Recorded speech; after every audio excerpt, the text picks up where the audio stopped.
Hi అండి. Welcome back to my channel. అందరూ ఎలా ఉన్నారు? మీరందరైతే బాగుండాలని నేనైతే కోరుకుంటున్నాను ఆ శివయ్యని. మేమైతే చెరువు గట్టుకైతే వచ్చామన్నమాట. చెరువు గట్టుకైతే ఒక చిన్న మొక్కు ఉండే మెట్లు అనేది పూజిస్తామని. అంటే మెట్లు అనేది మెట్లకి కుంకుమ, పసుపు అనేది బొట్టులాగా పెడతామని. చాలా రోజులైతుంది వెళ్ళాలి, వెళ్ళాలి, వెళ్ళాలని అసలు కుదరలేదు. కుదరలేదా ఆ శివయ్య దయ ఇంకా కలగలేదా అర్థం కాలేదు. అనుకోకుండా ఒకరోజు అయితే వెళ్ళామన్నమాట. మాకైతే బాగా అనిపించింది ఆ రోజు. మేము వెళ్ళిన రోజు మండే అనమాట. చాలా బాగా అనిపించింది. పైన అంతా కూడా చాలా బాగుంది. ఈ వీడియో అయితే లాస్ట్ వరకు చూడండి. మీకు ఎలా అనిపించిందో వీడియోకి అయితే కామెంట్ చేయండి. అలాగే కొత్తగా చూసే వాళ్ళైతే నా ఛానల్ని సబ్స్క్రైబ్ చేయండి. మేమైతే ఇక్కడికైతే రీచ్ అయిపోయాము. మనకు చెరువుగట్ట అనేది నార్కట్పల్లికి అయితే చాలా దగ్గరలో ఉంటుంది. మనకు నల్గొండ బస్ స్టాండ్ నుంచి అయితే 10 కిలోమీటర్స్ ఉంటుందన్నమాట. ఇక్కడ మనం దిగి లోనికైతే మనకు ఆటో, బైకులు, కార్లు అన్నీ లోనికైతే వెళ్తాయి. మేమైతే సరదాగా ఉంటుంది నడుచుకుంటూ వెళ్దాం మాట్లాడుకుంటూ అనేసి నడుచుకుంటూ ఇలా వెళ్తున్నాం అనమాట.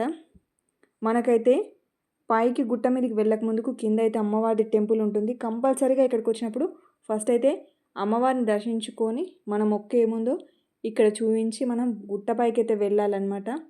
ఇక్కడైతే కోడెని కూడా కడతారు. స్వామివారికి ఇలా కోడల్ని అయితే మొక్కుగా చెల్లిస్తారనమాట. మేమైతే ఈ బొట్లు పెట్టడం కడపలకు అనేది ఇక్కడ అమ్మవారి ప్రధాన గడప దగ్గర అయితే ఫస్ట్ అయితే నూనె రాసి కాస్త కుంకుమ, పసుపు పెట్టి ఇక్కడి నుంచి అయితే మొక్క అనేది స్టార్ట్ చేశాము. నేనైతే కొబ్బరికాయ అయితే కొట్టేశాను. ప్రతి ఒక్కరు తెలియక ఫస్ట్ పైకి వెళ్తుంటారు, కానీ అలా కాదు. ఫస్ట్ అయితే ముందొచ్చి అమ్మవారిని దర్శించుకొని మనం ఏ మొక్కు మొక్కుకుంటున్నాం అదనేది ఫస్ట్ కింద మనం తెలిపి తర్వాత మనం అయితే పైకి వెళ్ళాలన్నమాట. మేమైతే పైకి అయితే బొట్లు పెట్టడం అయితే స్టార్ట్ చేసాము. మేము స్టార్ట్ చేసినప్పుడైతే చాలా అంటే చాలా ఎండగా ఉందన్నమాట. అసలు ఎంత ఎండ ఉందంటే ఆ రోజు చెప్పలేనంత ఎండ ఉందన్నమాట. అయినా కానీ మేము అలాగే మెట్లకు అనేది బొట్లు అనేది పెట్టుకుంటూ వెళ్తూనే ఉన్నాము. ఇక్కడైతే చాలా వరకు అమావాస్యల రోజైతే చాలామంది అయితే వస్తారనమాట. హెల్త్ బాగాలేని వాళ్ళు, మీద ఎలాంటినా చిన్న చిన్న దోషాలు అలాంటివి ఉన్నాయి అనుకున్న వాళ్ళు, లేకపోతే పిల్లలు కాని వాళ్ళు ఎక్కువగా అయితే వస్తారనమాట. ఎక్కువ సంఖ్యలో అయితే హెల్త్ బాగాలేని వాళ్ళు, పిల్లలు లేని వాళ్ళు అయితే ఎక్కువ మంది వస్తారు. మనకి గుట్ట మీద కూడా పైనంతా శివసత్తులే ఉంటారు. దాదాపుగా అమ్మవారు వచ్చే వాళ్ళంతా కూడా ఈ జడల రామలింగేశ్వర స్వామిని అయితే కంపల్సరీగా మొక్కుతారనమాట. స్వామివారి దయ అయితే ఉంటుందని. అలాగే ఒక ప్రత్యేకమైన విషయం ఏంటంటే పరశురాముడు భూలోకంపై చిట్ట చివరి శివలింగాన్ని అనేది ఇక్కడనే ప్రతిష్టాపించాడు. అందుకే ఇక్కడ స్వామివారికి జడల రామలింగేశ్వర స్వామి అని పేరైతే ఉందన్నమాట. మేమైతే మెట్లంతా పూజించుకుంటూ పైకైతే వస్తున్నాము. ఎక్కువ అయితే సోమవారం, శుక్రవారం రోజులలో అయితే ఎక్కువ ఇలా బొట్లు అయితే పెడతారంట. మేమైతే సోమవారం రోజైతే ఇలా మెట్లకైతే బొట్లు అనేది పెట్టామన్నమాట. మనకి ఎక్కువగా జనాలు అయితే వస్తూ ఉంటారనమాట. అలాగే స్వామివారికి కళ్యాణం కూడా జరుగుతుంది రథసప్తమి రోజు జనవరి లాస్ట్ వీక్లో. అప్పుడైతే చాలామంది తలంబ్రాలు తీసుకొని వస్తారనమాట. ప్రతి ఒక్కరు వాళ్ళ పంట పొలంలో వండిన పంటనైతే ఫస్ట్ పంటనైతే ఇక్కడ స్వామివారికి అయితే కంపల్సరిగా మొక్కు తీరుతారనమాట. చాలామంది వాళ్ళ ఇంటి ఇలువెలుపుగా ఇక్కడైతే ఈ జడల రామలింగేశ్వర స్వామిని అయితే కొలుస్తారు. ఇక్కడ చూసారా వీళ్ళంతా శివసత్తులు కూడా ఉన్నారు. బోనాలు అయితే చేస్తున్నారనమాట. మేము వెళ్ళినప్పుడైతే ఇక్కడ స్వామివారి ఇక్కడ పాదాల దగ్గర మనం తీసుకొచ్చిన కుంకుమ, పసుపు అంతా ఇక్కడ వేసేసి కొబ్బరికాయ అనేది కొట్టేస్తే మనం పూజ అయితే కంప్లీట్ అయిపోతుంది. చాలా మంది అయితే ఇక్కడ స్వామివారి పాదాల దగ్గర అయితే పాదాలు అనేది మీద పెట్టుకొని ఇక్కడ స్వామివారికి నమస్కరిస్తారనమాట. అలా చేస్తే ఏమైనా ఆరోగ్య సమస్యలు లాంటివి ఉంటే పోతాయని నమ్ముతారు.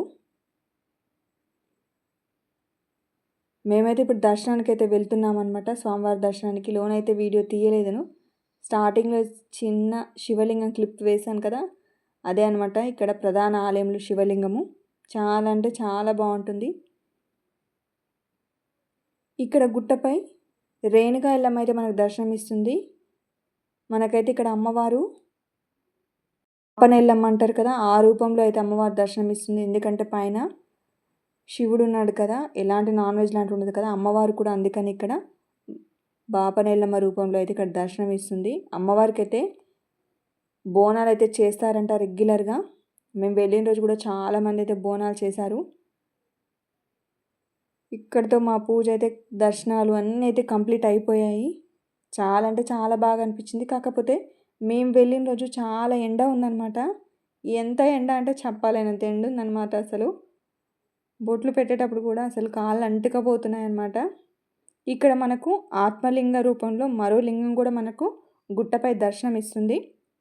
మనకైతే ఇక్కడ ఆత్మలింగం ప్రధాన ఆలయంలో ఒక లింగం, మరోవైపు అమ్మవారు కూడా దర్శనమిస్తారు. అలాగే ఇక్కడ క్షేత్రపాలకంగా ఆంజనేయ స్వామి అయితే ఇక్కడ దర్శనం ఇస్తాడనమాట. ఇదైతే పైకి 3 గుండ్లకు వెళ్ళే రూట్ అనమాట. మనం పైన కూడా మనం శివలింగాన్ని అయితే దర్శించుకోవచ్చు. మేమైతే వెళ్ళలేదనమాట. అప్పటికే చాలా ఎండ ఎక్కువగా ఉంది, ఆఫ్టర్నూన్ అయిపోయింది అనేసి మేమైతే పైకి వెళ్ళలేదు. టెంపుల్ వ్యూ చూసారా ఎలా ఉందో, పక్కన ఇలా కోనేరు ఉంది. ఇలా స్వామివారికి అయితే ఇక్కడ హెల్త్ బాగాలేని వాళ్ళు, ఇలాంటి మొక్కులు ఉన్న వాళ్ళు ఇలా స్వామివారి పాదాలు అయితే ఇలా మీద ఉంచుకొని పూజ అయితే చేస్తారనమాట. ఇలా చేస్తే ఆరోగ్యం బాగుపడుతుందని నమ్ముతారు. నిజంగా కూడా జరుగుతుంది.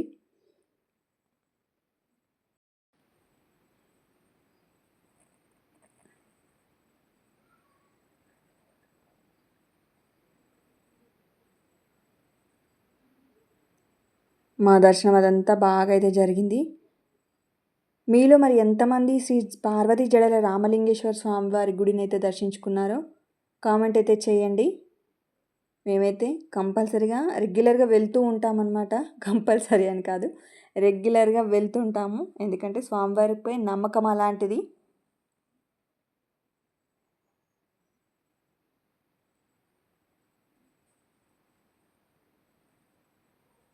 మేమైతే రిటర్న్ అయిపోయాము.